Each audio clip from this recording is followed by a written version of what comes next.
नमस्कार, खबरें जारी न्यूज 24 पर मैं हूं आपके साथ मकसूद खान। खास पेशकश में बात अखंड इंडिया की, क्योंकि 2024 में एनडीए और नरेंद्र मोदी के खिलाफ संगठित होकर चुनावी मैदान में उतरने का ऐलान करने वाले इंडिया गठबंधन में कुछ भी सही नहीं चल रहा था। लेकिन अब लगता है गठबंधन के दलों के बीच बात बनने लगी है और सीट शेयरिंग के मुद्दे को सुलझाने के लिए कांग्रेस हर दल के साथ बात करने में जुटी हुई है और कई राज्यों में इसके सकारात्मक नतीजे दिखाई दे रहे हैं। विपक्ष में भी यह उम्मीद जगने लगी है कि खंड खंड दिखने वाला इंडिया अब अखंड होकर मुकाबले के लिए पूरी तरह से तैयार है।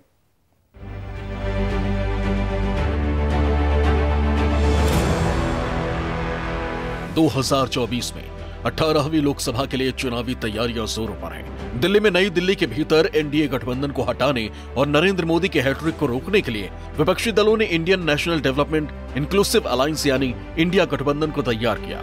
इंडिया गठबंधन ने कई रणनीति पर मंथन किया।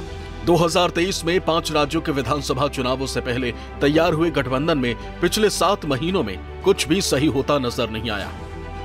इंडिया अलायंस में सबसे बड़ी माथापच्ची सीटों के बंटवारे को लेकर नजर आ रही है।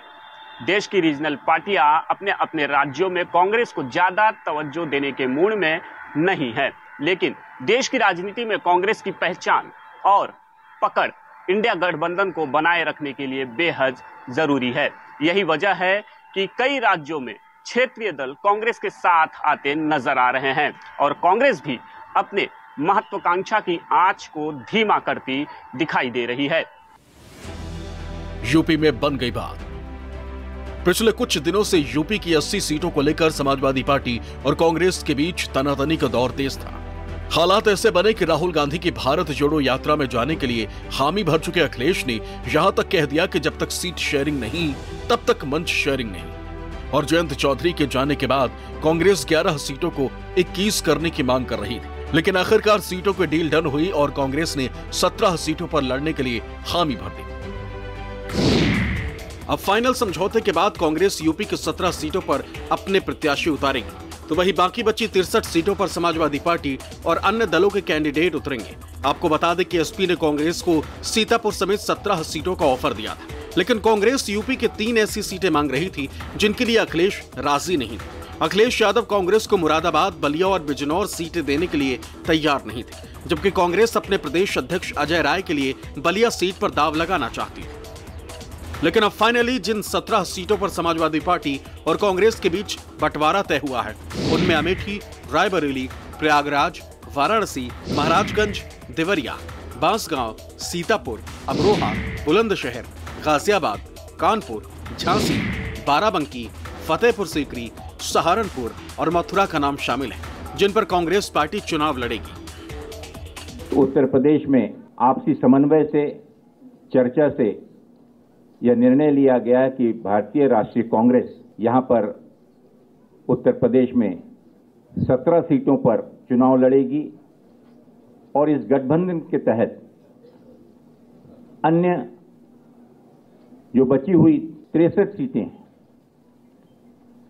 इन पर इंडिया गठबंधन के जो भी उम्मीदवार समाजवादी पार्टी के, अन्य दलों के भी जो कि इसमें समावित होकर इस गठबंधन में शामिल होंगे, उनका हम सब में डटकर मुकाबला करेंगे और भारतीय जनता पार्टी को शिकस्त देंगे। पश्चिम बंगाल का पेच सुलझेगा। लोकसभा चुनाव से पहले इंडिया गठबंधन को एक बार फिर पटरी पर लाने की कोशिशें तेज हो गई। गठबंधन के बड़े घटक दल कांग्रेस का उत्तर प्रदेश में समाजवादी पार्टी के साथ सीट बंटवारे पर गतिरोध दूर होने के बाद पश्चिम बंगाल में ममता बनर्जी की पार्टी टीएमसी से नए सिरे से बात शुरू की गई। शुरुआती जानकारी के मुताबिक पश्चिम बंगाल में लोकसभा चुनाव के 42 सीटों में से 37 सीटों पर टीएमसी और 5 सीटों पर कांग्रेस चुनाव लड़ सकती है। फिलहाल ममता बनर्जी कांग्रेस को 2 सीटें मालदा और मुर्शिदाबाद देने पर राजी हुई है, लेकिन कांग्रेस की डिमांड 4 सीटों की है, जिनमें बहरमपुर, जंगीपुर, रायगंज और बशीरहाट शामिल है। आपको बता दें कि ममता बनर्जी ने पश्चिम बंगाल में अकेले चुनाव लड़ने का ऐलान कर इंडिया गठबंधन में सनसनी फैला दी थी, लेकिन कांग्रेस को उम्मीद है कि यूपी की तरह पश्चिम बंगाल में भी मसला जल्द सुलझ जाएगा। पश्चिम बंगाल में ममता बनर्जी के साथ बातचीत अभी भी जारी है, दरवाजे बंद नहीं है।